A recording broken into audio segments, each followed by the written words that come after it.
Hello, it's Ayana Lugo with the Crafty Notary.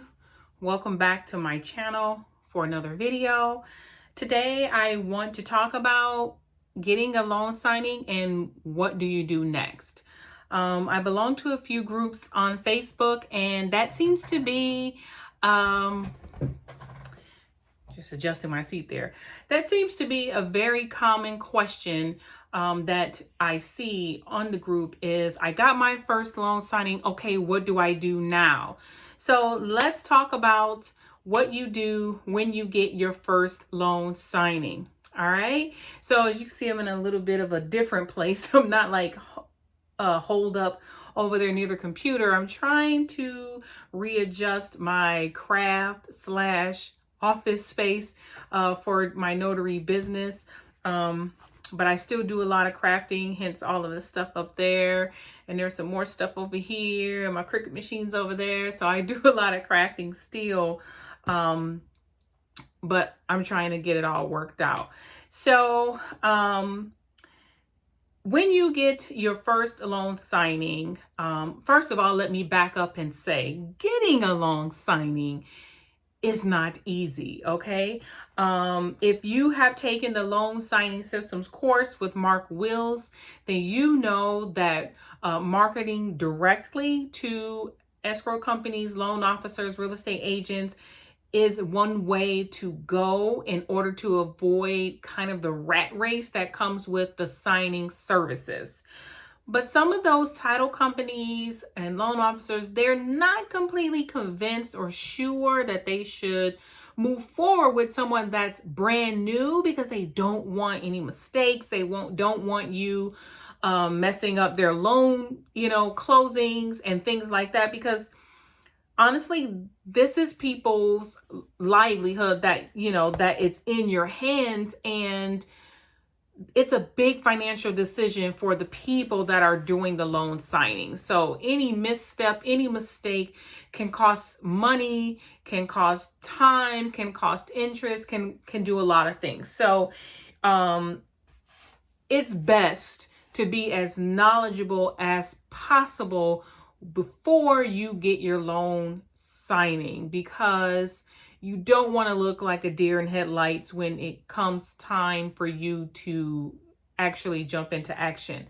But on the flip side, I would say if you have been trained properly, if you have taken the courses, if you have read everything that you could possibly read, jump in, get your feet wet. Don't sit on the sidelines too scared to get going, because you need to ramp up to about 20 to 25 signings before you really look like you know what is going on. You want to have those signings with no mistakes. So you want to do that before you want to ramp up as quickly as possible. And I think I mentioned in another video about the pricing, you need the experience. So you need to ramp up as quickly as possible. So me personally, I try to jump on every opportunity that I can that is within my time constraints.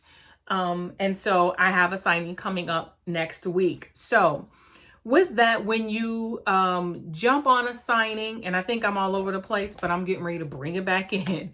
So when you get the signing, or when you click, yes, I accept, and they come back and say, you have been chosen, you will get an email from that signing service stating that you have been chosen to do that signing. And you want to make sure you receive some type of email before you block out your time. I see folks saying that they've accepted signings and then it went to some other notary, this, that, and the other. What they're probably missing is that they did not get the email or the call saying you have been assigned this signing. If you get that and it ends up going to someone else, and there's a whole nother problem there.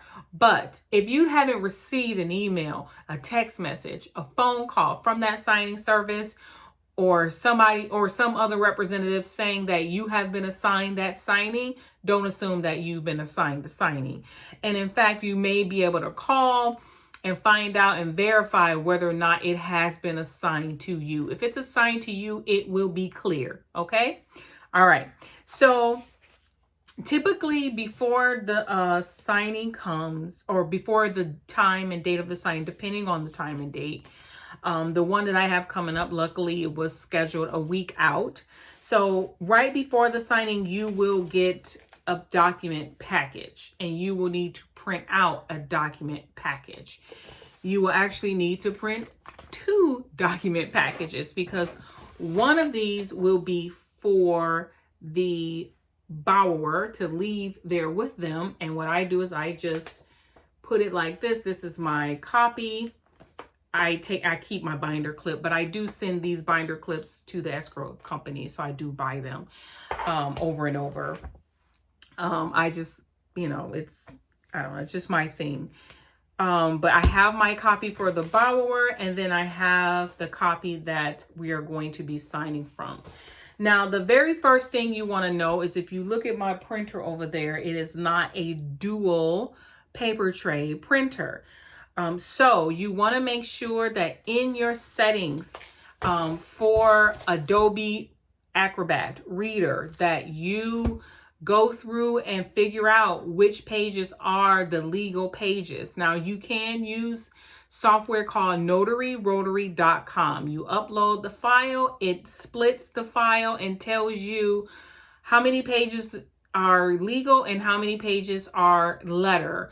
And then it gives you 2 files. You print the first file twice, and then you print the second file twice, and then it gives you detailed instructions on how to put it back together. So in this particular case, this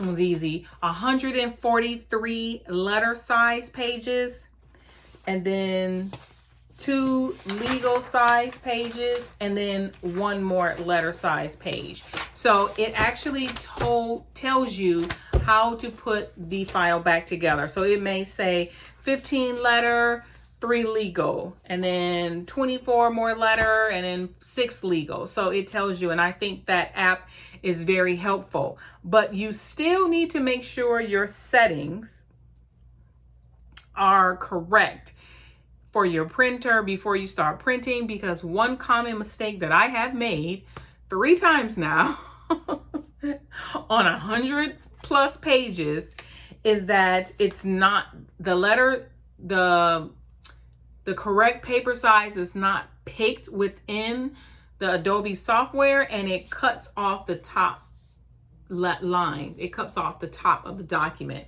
So my advice, and this is what I plan to do going forward, is to print 2, 3, 4 sheets first. Make sure it's printing properly, and then print the rest of the document, just to make sure that it's going properly. Because I have wasted paper, a whole ream of paper, and I've also wasted toner. So you want to make sure that you have your settings set up. The next thing I do is I also print my shipping label, and I got it upside down for a reason, because I don't want folks to see their information, or I guess it's just the title company's information. But I print my label. Now, I was doing crafting last year, and so I was selling my crafts online in a shop, and so I had purchased these labels. I forgot what size they are, 5 by something, 5 by, I don't know what the heck it is. So it would be, this sheet is 8.5, so it's 8.5 by 5, I think it is, because this is usually 11. So it's like 8.5 by 5. And it comes with 2. So as you can see, I've already used one side. And so I just figure out how to put it in the printer so it prints on the other side. So I print my labels on the sticky. Otherwise, you can get like that plastic label holder that you can put on the packaging. This is going FedEx. So what I do is I go ahead and get my large FedEx pack, and I use these because I have seen a lot of feedback on using the envelopes, the legal envelopes, And when you put that huge stack of paper in here, the sides tend to become unglued. So I do have some of these.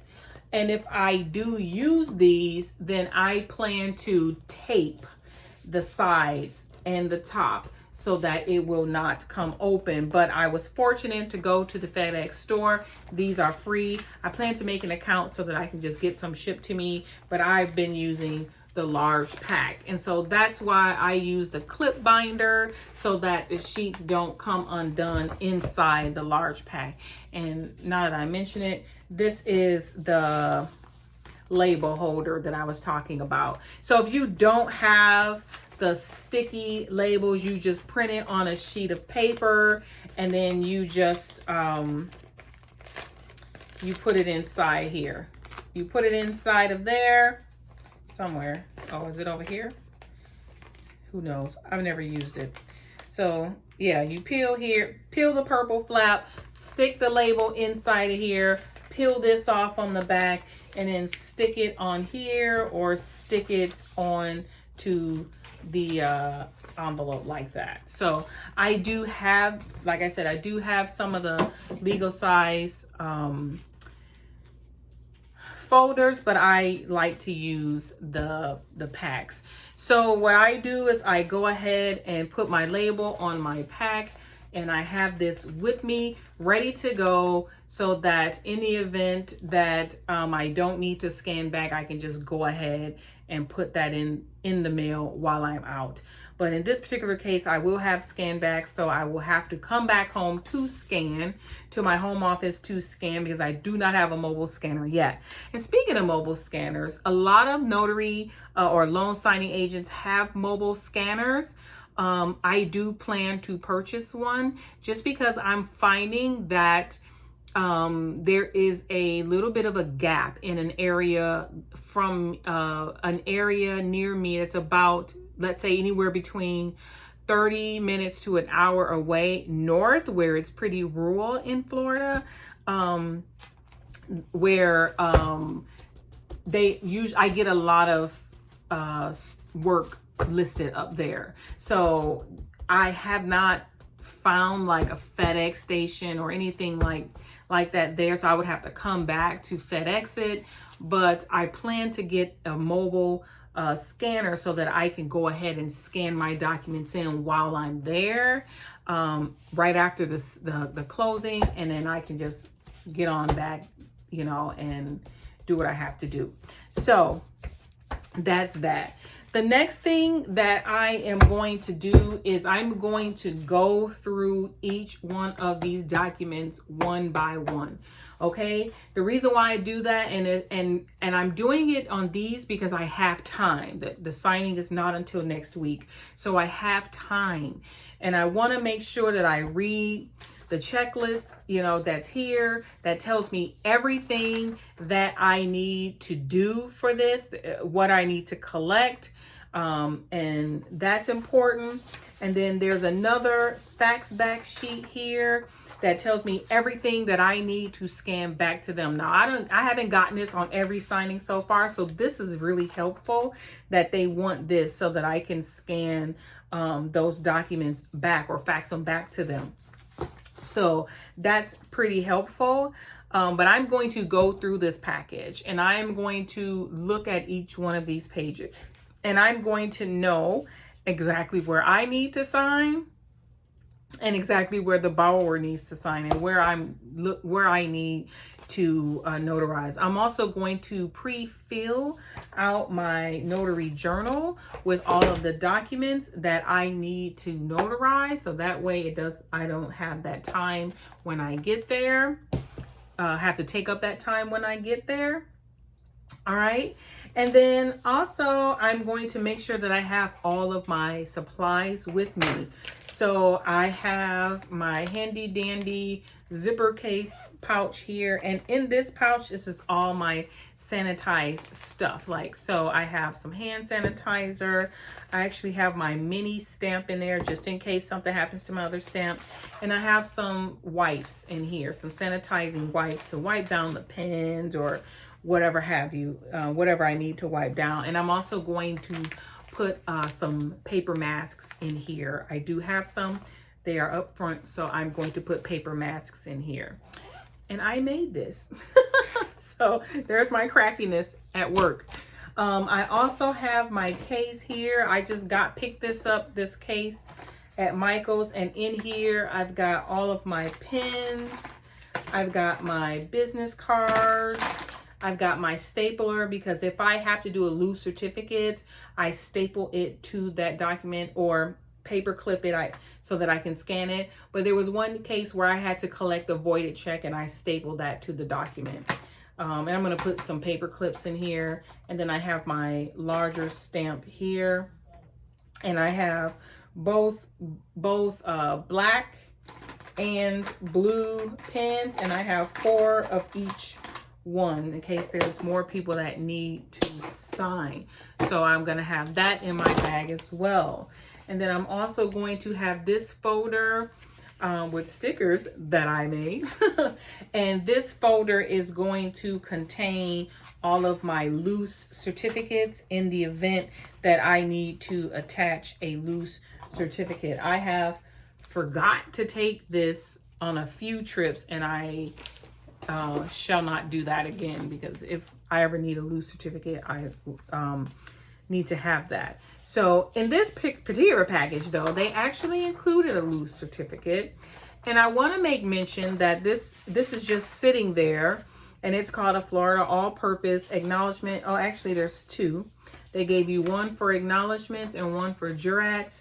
You do not want to fill these out and send them back stamped, because they do not correspond or correlate to any particular document, and it is not lawful for us to just give them a pre-filled notarial certificate. It has to be associated with the document. In fact, it has a document information at the bottom. So I'm assuming they just put these in so that in the event I need to use it, that it is there.